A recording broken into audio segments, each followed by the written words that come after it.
Hey there, today I'm going to be testing the last ever made and also the fastest single-core CPU in the top 5 most played games on Steam. This CPU is the Intel Celeron G470. It has 1 core and 2 threads and is 2 GHz.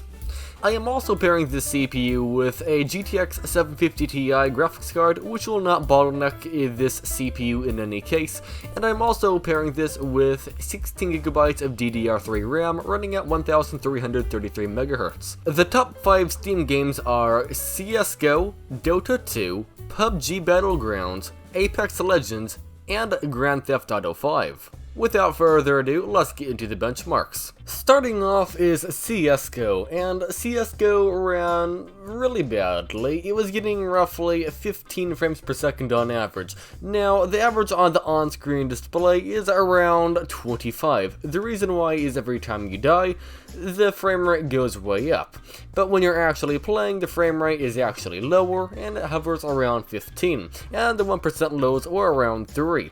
So all in all, a really bad FPS on average. Oh, and also I should add, this is the very low settings. It's not like I'm cranking the settings up or anything extravagant. Nope, just the very low settings at 1080p. Though I did get quite a few kills, which is kind of odd. This is a trend on this CPU. I'm just good at PvP games at bad FPS it seems. Next up is Dota 2, and at 1080p on the very low settings, the game was getting roughly 35 frames per second on average.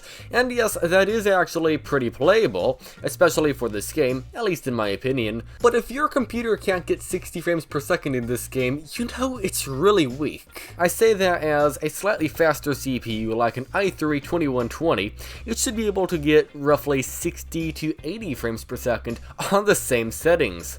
So yeah, not great compared to those, but it is playable. Apex Legends at 1080p on the low settings, or the lowest settings the game lets me set at least, the game was getting between 10 and 15 frames per second, and I don't know what the 1% lows were because I couldn't get the on-screen display to count the frames per second, but they felt like they would have been around 1 frame per second, so all in all, a really bad experience. There isn't much more to see, so let's move on to the next game, which is GTA 5. And GTA 5 was actually sort of surprisingly playable. So yes, if I had the frame rate unlocked, the game went over and unloaded a lot of textures, because the CPU was pinned at 100% and couldn't keep up. So a lot of the textures wouldn't load in, or would be a very, very low resolution. And that would be some cases where the textures don't even load in at all, and you just see the void. So really not ideal with the frame rate uncapped. But if I set the frame rate to 15, for example, the CPU is still maxed out, but it can keep up enough to the point where usually the textures aren't unloading. So if you are in the big town in the game, yes, you're going to have textures disappearing occasionally still, but if you're out literally anywhere else in the map, you aren't going to really have any textures disappearing problems. But you're still going to be getting 15 frames per second.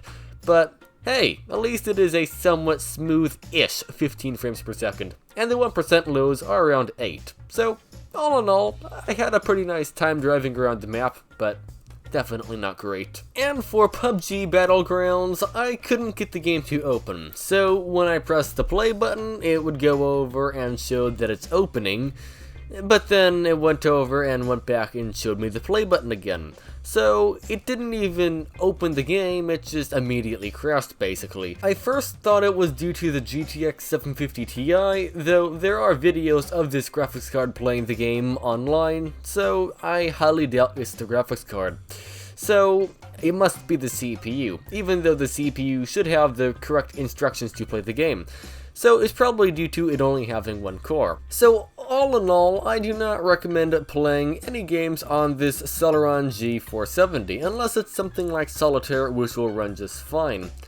Hopefully this video was helpful. It probably wasn't, but if it was, that's amazing.